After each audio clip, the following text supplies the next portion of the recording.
If I am a thief, as the media claims, a fraud, a false prophet, or if I am truly that bad, then nothing will happen. I sensed shadows around me that wanted to take my soul. I was terrified. I thought there was no escape for me.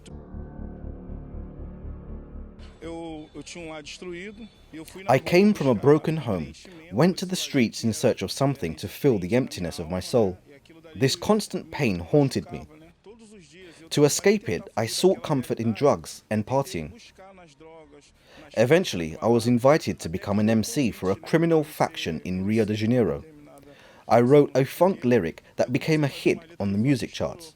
I also had a promising football career with a contract from a Premier League club here in Rio.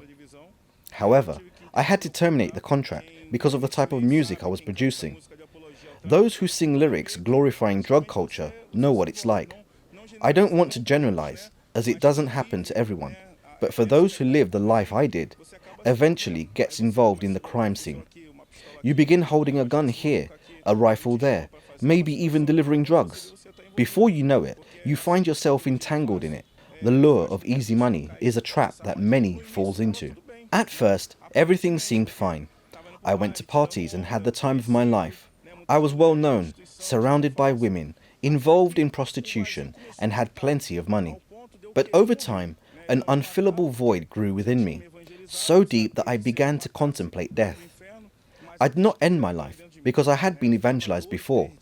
I knew that if I killed myself, I would go to hell. Still, the sadness I felt inside was overwhelming. I would spend 2 or 3 days drinking, going to the slums, or escaping to the seaside, trying to numb my reality. But wherever I went, the emptiness followed.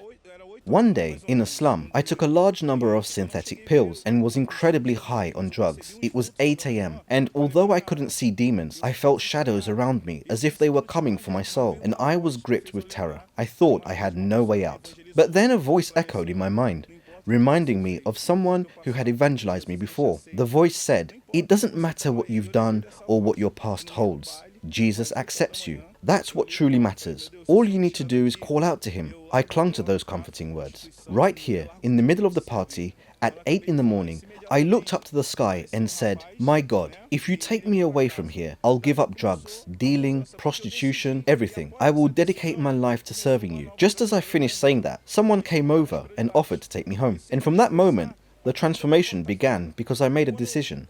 After that, my life took on a new direction. I started changing my priorities. I committed myself to attending church every Wednesday. The more I involved myself, the less I felt depressed or empty. I was later baptized, leaving behind drug dealing, promiscuity, drinking, drugs, and lies. I asked forgiveness from those I had wronged, got a new phone number, and began my life afresh. When the fast of Daniel began, I immersed myself fully, following every bit of guidance the Holy Spirit provided through the bishop. I remember him saying, "If I am a thief, as the media claims, if I am a charlatan, a false prophet, or if I am truly that bad, then nothing will happen. But if I am a man of God, wherever you are now, receive the Holy Spirit."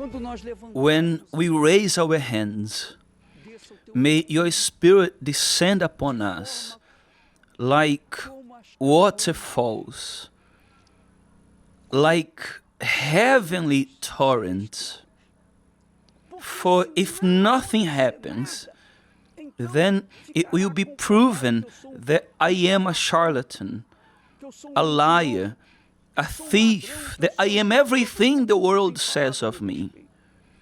But if I am a servant of the Most High, the God of Abraham, Isaac, and Israel, may the Holy Spirit descend now upon everyone, upon all those united in this faith. At that moment, my life began to change. My mind and heart were transformed. The bitterness, sadness, and emptiness that had filled me started to vanish. From that point onward, I felt a growing desire to save lives. I wanted to share with others that Jesus is alive, that he is real, and that there is a solution to every problem we face. I desired to return to the slums where I once lived. Today, I go back there to evangelize, speaking to people, inviting them to come to church. In the same places where I once used drugs, I now go to bring others into God's presence, helping them experience the transformation I received. The change I experience is something only God can provide, no one else.